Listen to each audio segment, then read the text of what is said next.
Bismillahirrahmanirrahim. Assalamualaikum warahmatullahi wabarakatuh. Alhamdulillah wassalatu wassalamu ala Rasulillah nabiyyina wa sayyidina Muhammad ibn Abdullah wa ala alihi wa sahbihi wa man walah wa ba'd.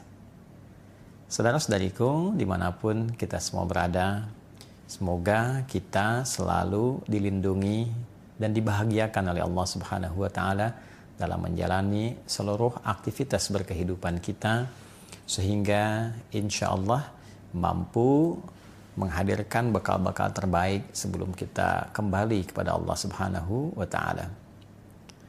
Tentunya dalam kehidupan ini kita berharap mendapati kesuksesan, kebahagiaan, dan dua hal dimaksud dapat berkelanjutan di setiap tempat yang kita akan pijak. Bukan hanya di dunia, tapi juga insya Allah saat di alam kubur, pun demikian saat berkehidupan abadi di akhirat kelak.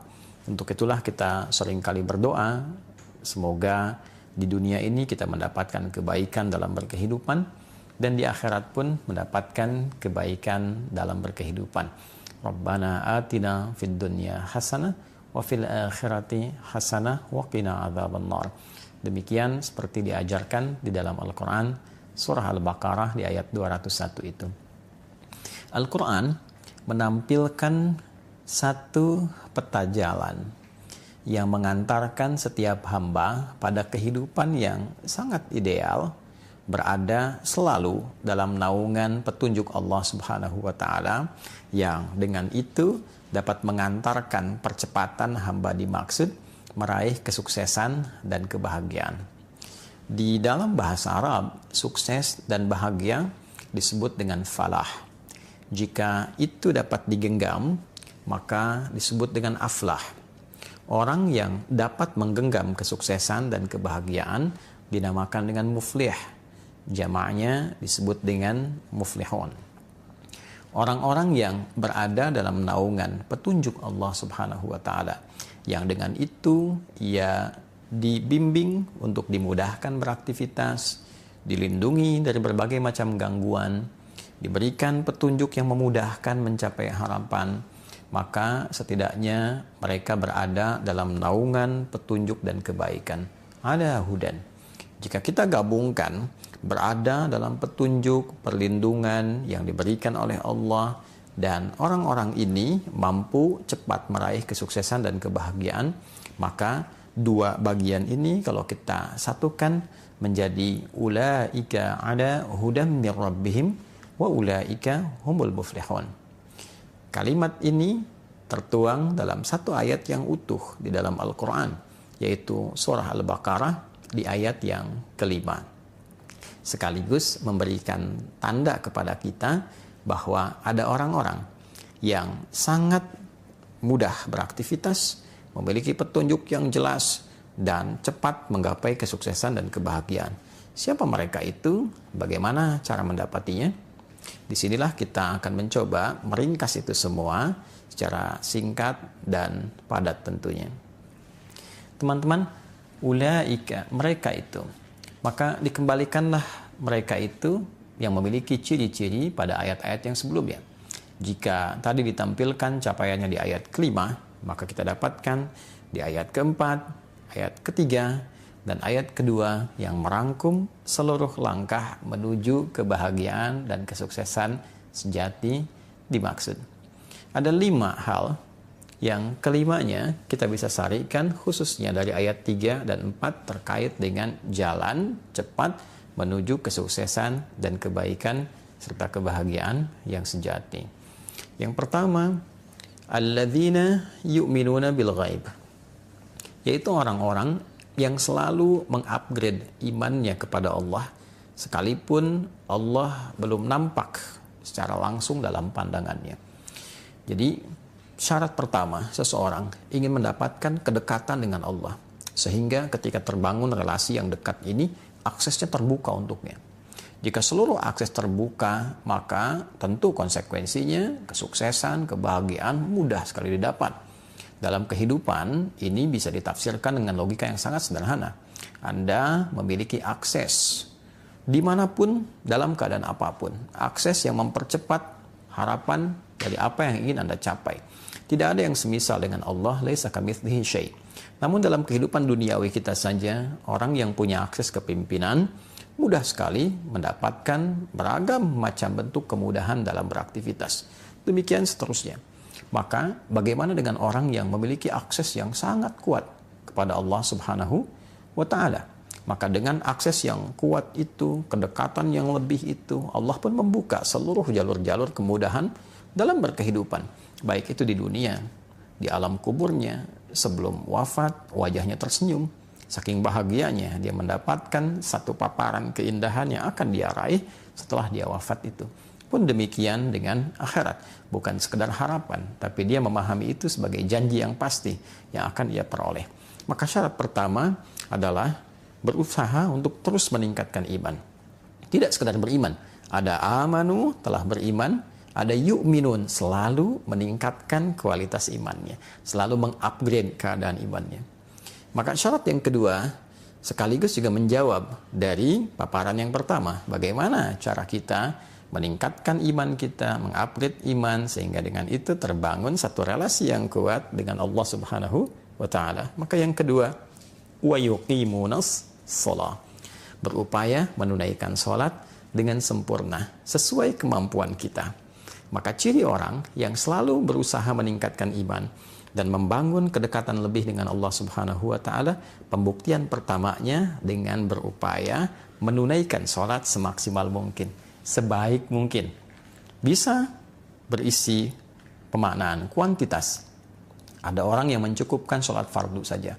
Yang penting subuh, zuhur, asar, maghrib, isya ditunaikan. Tapi orang-orang yang ingin meningkatkan keimanannya kepada Allah, membangun hubungan yang lebih dekat, lebih kuat, dia coba ikuti dengan sunnahnya. Sebelum subuh ada sunnahnya, ia kejar.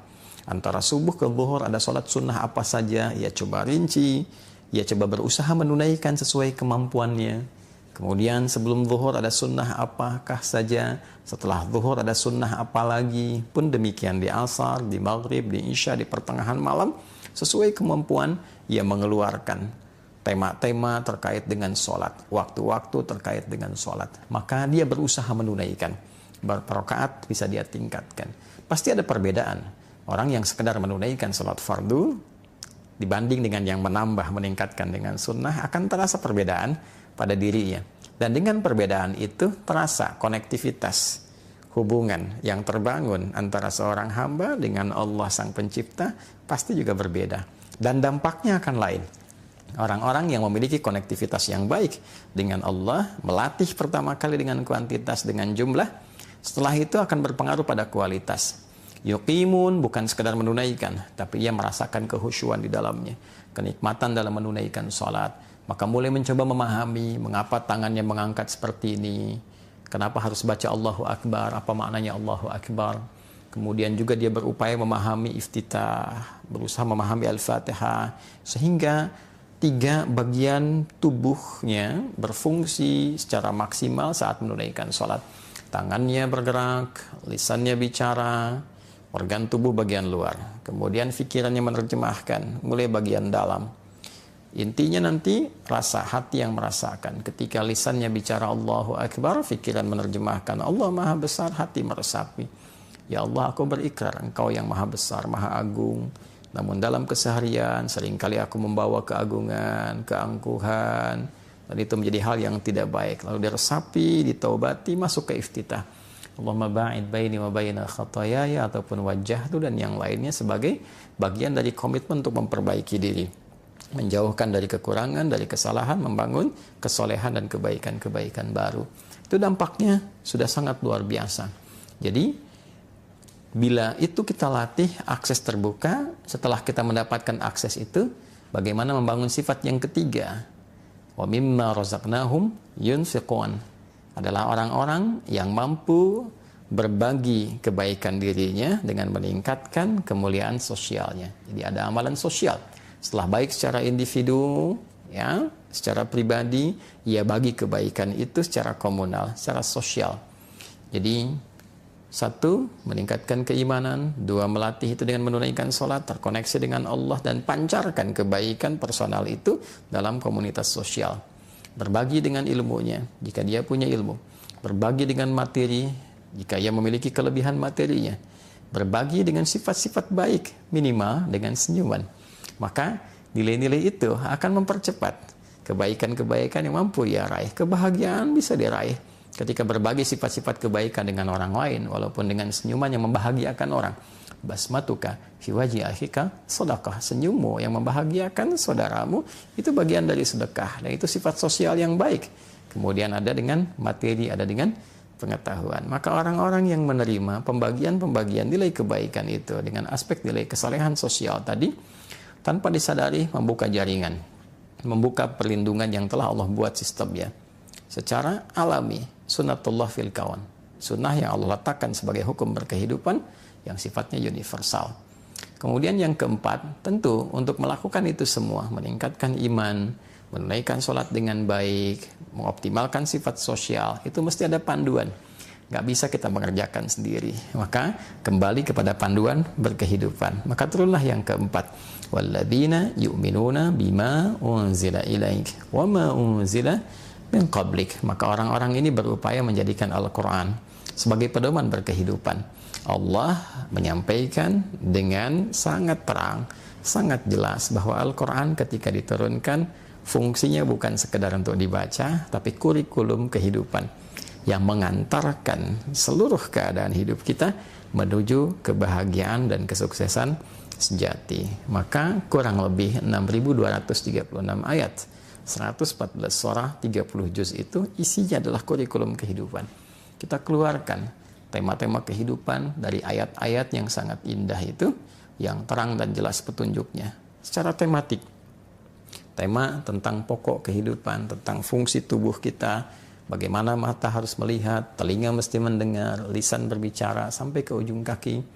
Bagaimana panduan dalam menjalani aktivitas hidup sebagai seorang misalnya profesional, dia pebisnis, ada lagi yang di birokrasi, di diplomasi, ada yang mengajar, ada yang berdagang dan sebagainya.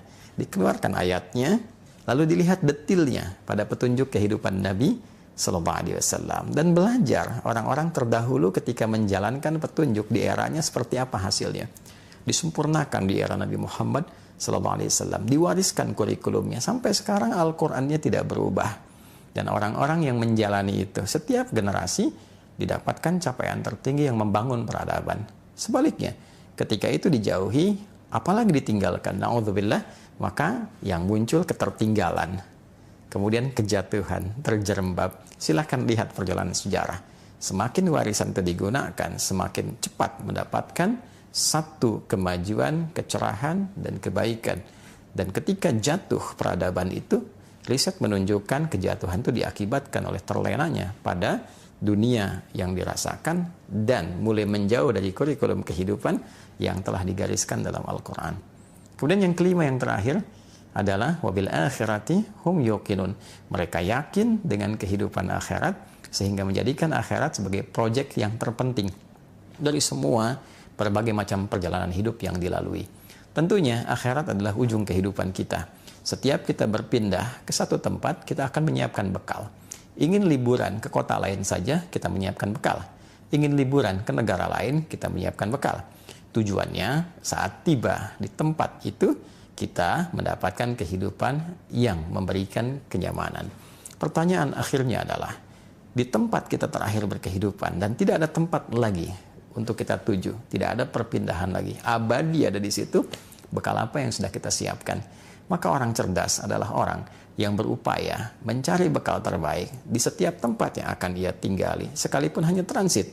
Dan di antara yang tercerdas itu, ia mengumpulkan bekal paripurna untuk tempat abadinya, dan di tempat itulah dia akan hidup selamanya dan tidak berpindah ruang kembali.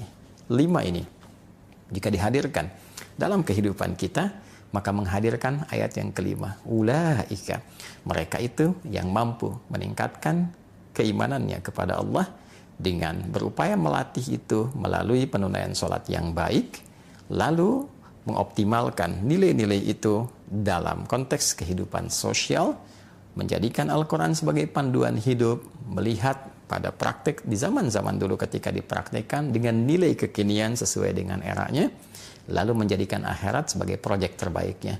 Itulah ala hudam mir rabbihim, orang-orang yang akan selalu berada dalam petunjuk Allah sehingga memudahkan ia meraih kebahagiaan, kesuksesan, berada dalam perlindungan, wa ulaika humul muflihun, dan pastilah orang-orang itu akan selalu merasakan kebahagiaan dan kesuksesan yang sejati. 5 hal ini ketika dikerjakan dengan raihan tadi hanya akan mampu dilakukan oleh orang-orang yang disebut dalam Al-Quran sebagai orang-orang bertakwa. Dzalikal kitabu, isi Al-Quran itu yang sangat indah, yang jauh dari gambaran kita, yang punya keagungan yang tinggi, la raiba fi, tidak pernah ada keraguan di dalamnya. Kita mesti yakin, jangan pernah meragukan satu ayat pun, bahkan satu huruf pun di dalam Al-Quran. Maka ketika itu bisa kita yakini dengan optimal, keyakinan itu harus membuat kita mampu untuk menggali pemahaman dalam Al-Quran dan mengoptimalkannya. Maka jadilah ia petunjuk. Siapa yang mampu melakukan itu? Hudal lil muttaqin. Semua kurikulum kebaikan dan petunjuk itu hanya bisa dikerjakan oleh orang-orang yang bertakwa. Maka ketika khatib Jumat mengatakan mari kita tingkatkan takwa, ketika dalam pengajian dibuka dengan peningkatan takwa, sejatinya takwa itu mengantarkan kita pada kebahagiaan dan kesuksesan yang sejati. Wa may yattaqillaha yaj'al lahu makhraja wa yarzuqhu min haitsu la yahtasib. Siapapun yang mampu meningkatkan takwa, maka ia berpeluang mendapatkan beragam solusi dari berbagai macam persoalan kehidupan yang dihadapi, bahkan rizki pun boleh jadi akan mengalir kepadanya dari sisi yang tidak dia duga. Wattaqullaha la'allakum tuflihun.